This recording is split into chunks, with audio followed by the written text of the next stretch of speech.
But you get to give me that. Okay, it says, Where would you most like to travel?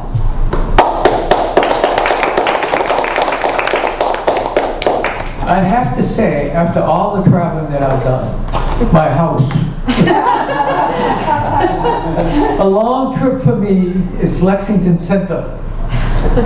I used to go to China, I'd say at least 5 times a year. And that was in of itself at least 23 hours.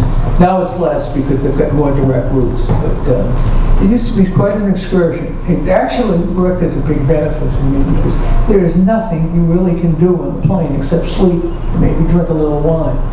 But I started writing. And that took me into another career, so that when I finally retired from going to China and so many other places, I started extrapolating on my writing. And as you all know, obnoxiously, I published a book.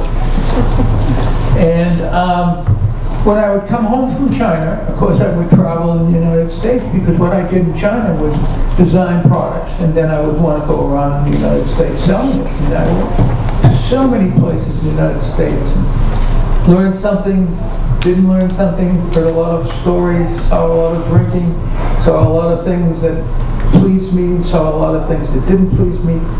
And besides China, at one point in my career, I went to Israel, Italy, England, Brazil. I can't think of all the places I went to, but as far as traveling now, I'll go with what I first said. My house.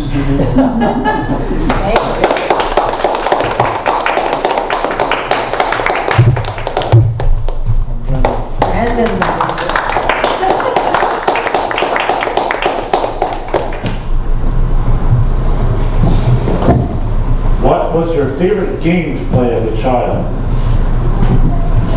Okay, so this depends on what you mean by a game. I am going to go with the first thing that came to mind because it required just your imagination with a little bit of borrowing from watching too much television, probably. But there was something called Cowboys and Indians that I played when I was in elementary school, and it was actually something that a lot of children played before I ever played it. My generation, I was a child of the 80s, but there was the TV show. I'm thinking it's Lone Rangers was the most derived, or that was derived from most, because there was a cowboy and an Indian, but even though that they were friends in the show,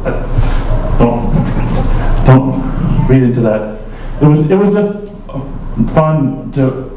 I would expand on the Cowboys and Indians. We would pretend to be who wants to play the bad guy, who wants to play the good guy, and the trick is to, if you choose to be the bad guy, you want to be a cool bad guy, so that it's worth it, because he dresses cool. I mean, and then he wears. Sometimes if the masked character it gets to wear a mask, and if you're brilliant as a kid, you'd say, "I'm evil, but you don't know what I look like under the mask. So you can't really blame me for being bad, because you don't know really what I look like. And I'm not about to embarrass myself by taking the mask off. This is a cool outfit I'm wearing." But yeah, Cowboys, Indians, or I would say action figure, pretend to be action, like good guys and bad guys on the playground when I was like 10 years old was the best game. And you don't need really anything but your imagination to do it.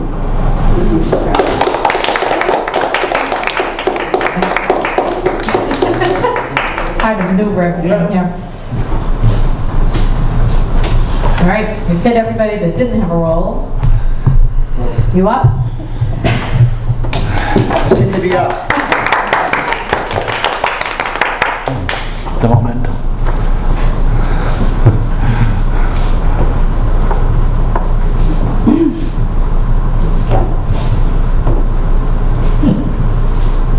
Which event in the past, present or future, would you like to witness in person?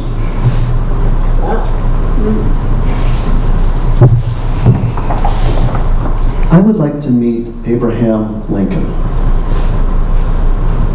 I'd like to shake his hand. I'd like to listen to his witticisms. I'd like to talk to him and understand how he decided to form his cabinet when he was president. How did he decide that he wanted to have not just people in his circle who he agreed with, felt confident that they could do a good job, but he purposely had people in his cabinet that he disagreed with? I'd like to have that conversation with President Lincoln. I'd like to learn from him on how he, on the back of a piece of paper, quickly wrote the Gettysburg Address. I want to write like that. And sometimes I want to be tall.